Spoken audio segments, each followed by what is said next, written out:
This is a 2013 Cadillac Escalade. It is the premium all-wheel drive. It's got some oil pressure cinder issues. I've scanned it. You get this code. It says oil pressure code. So it says it's low or it's high. Anyways, you get the check engine light on, and if you check your oil pressure with the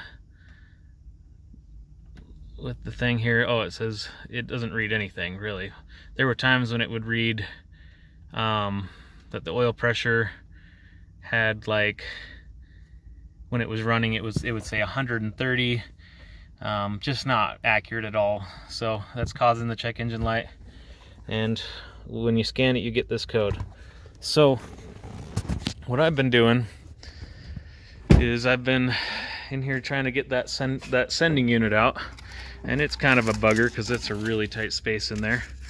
But this is the sender. It looks like this. It's got to come out, and supposedly it's got a little filter. I haven't quite figured out where that goes yet, but I'm sure once I get that sender off, I'll be able to see if there's a space for a filter in there as well. I got that from O'Reilly for about 60 bucks. So the first thing I had to do is I had to remove this cover, and then I got in here and I realized that in order to get to this sender, since it's way back here behind everything, I had to get this hose out of the way, which was not terribly difficult. I mean, it's got a little pinch clip on it right here. You can see you just pinch that to the side while you lift it off, and it goes back down in here behind. And then there's this hose that was also in the way,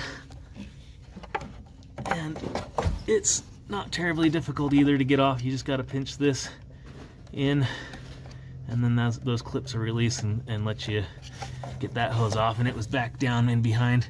And now I've got to get this fuel line off, and this fuel line is going to require a special tool, and I got to get all that off so I can get my hand back in there and be able to get this oil sender out. Now the sender, that unit that is way back in here, I don't know if you'll be able to even see it, but it's right there, and at least that's the plug. The sender's down below it. I've got my socket on it right now. That plug back there is pretty difficult to get off. You have to pop the plastic piece up, and then you got to pinch it on the side.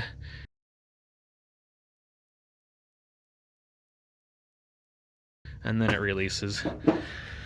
But so yeah, I'm in here and I'm trying to get this fuel line off. And in order to get that fuel line off, I had to go to the store and buy one of these special tools right here. And supposedly it's just a matter of getting this clip on top of that rail, and you push it in here, and it supposedly is going to make this real easy to come off. So we'll find out how easy that actually is. Not as easy as it is advertised it, but oh, there it goes, and it's off. Okay, so I got that fuel line off. Kind of leaking a little oil, a little gasoline back there. That's all right. Make sure the fuel pump's not running. I'm gonna turn that key off completely, so we're not just dumping fuel everywhere. And now I gotta get my socket on back in there. All right, so I got my socket back in there, and I got my socket coming up and out of here, and it's got a wobbly extension, and supposedly I'm gonna be able to loosen that up now. Stay still.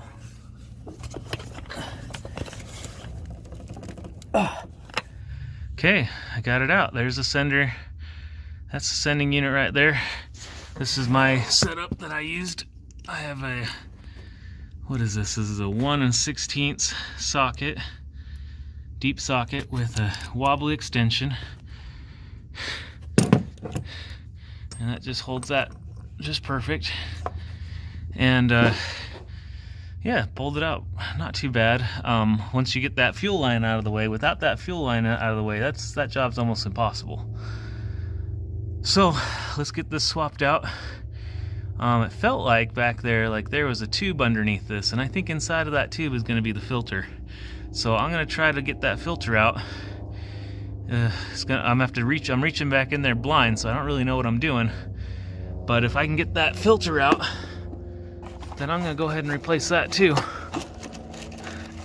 So that filter came with it. Looks like that. But when I stick my finger down in that hole, I feel something, and it feels just like this right here. Feels like the top of that filter right there. So I'm gonna get in there with something to try to pull it out. I can barely get I can't see anything back there. I mean, it's just too tight, but I can feel it with my finger, and I think if I can feel it and it feels the same, I feel pretty confident it's gonna be back there. So I'm gonna see what works to get that out, and then I'll let you know. But this is what worked for me. So I got in there, and I could feel it. I could feel that this filter was in there, and I didn't really know how to get to it. Too tight to get any pliers back in there. But what I did find was that this nut was just the right size to where I could get it in there. I could start threading it just a little bit, and it would grab it tight.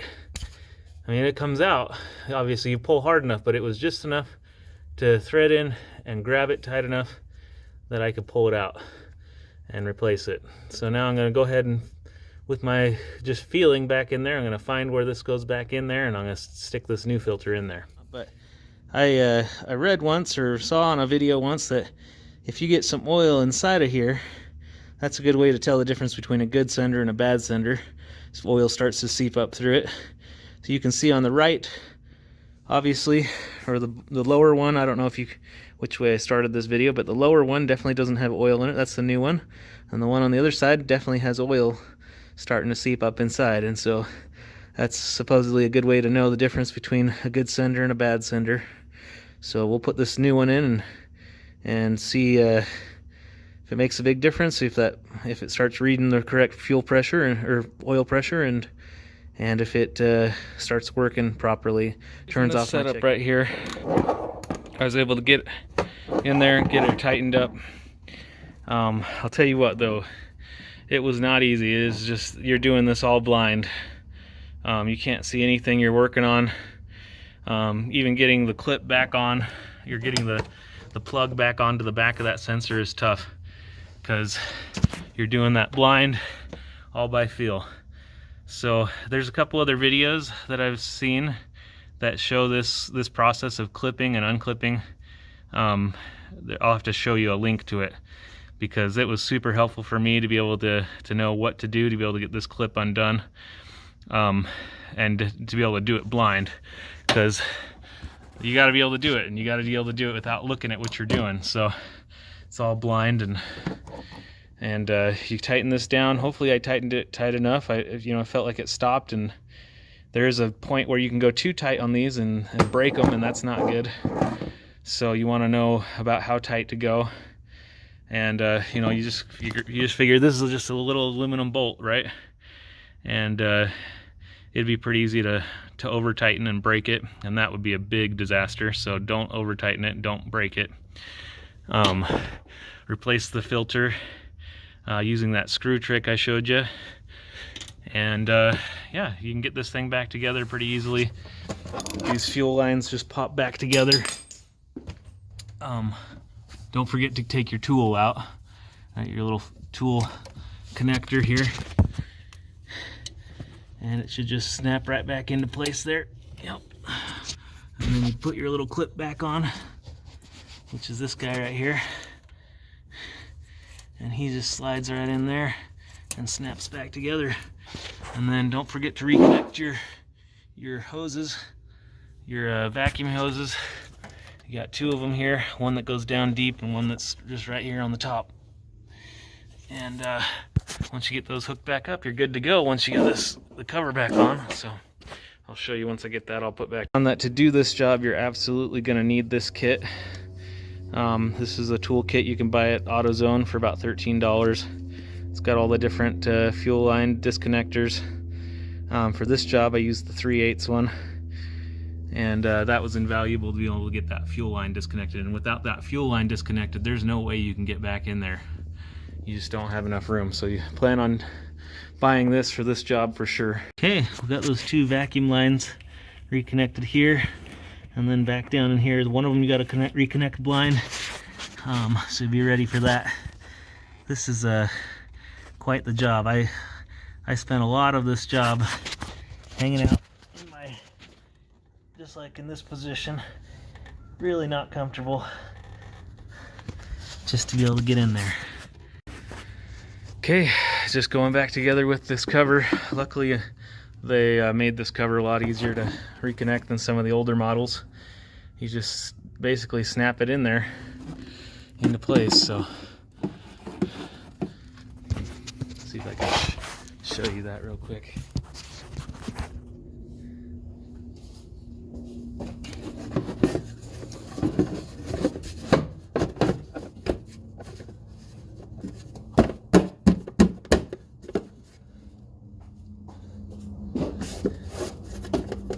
Okay, there she is. Beauty. And don't forget to grab your... Alright, so here we are. I got in here, I started her up. We're going to see the oil pressure is reading perfect, right where it should be. 48 psi is fantastic. Also rolled under the truck, double checked, make sure nothing's leaking. We got a little bit of fuel in there that leaked, and that, you know, that's okay. We want to make sure and get that evaporated out before we start the car. But yeah, so we've still got the check engine light on, so we're going to go ahead and take care of that right here. So I'm going to put the car into the run position here, and then we're going to go to these codes here, hit erase codes, yes, erase done. Okay, press any key. We'll turn the key off and disconnect the OBD2, and we'll start it up again, and we should have no check engine light, and we should have good oil pressure. Alright, everything's looking great. Oil pressure's looking fantastic. We did an oil change on this recently, so we just barely reset that. Everything looks good. Let's go ahead and show you the under the hood one more time. This has been a beautiful truck. I love driving this Cadillac Escalade around. Runs like a beautiful, beautiful machinery, piece of machinery. And double checking, making sure there's no oil leaks after doing a job like that. Everything's dry and nice. So there we go. Cadillac oil pressure unit done.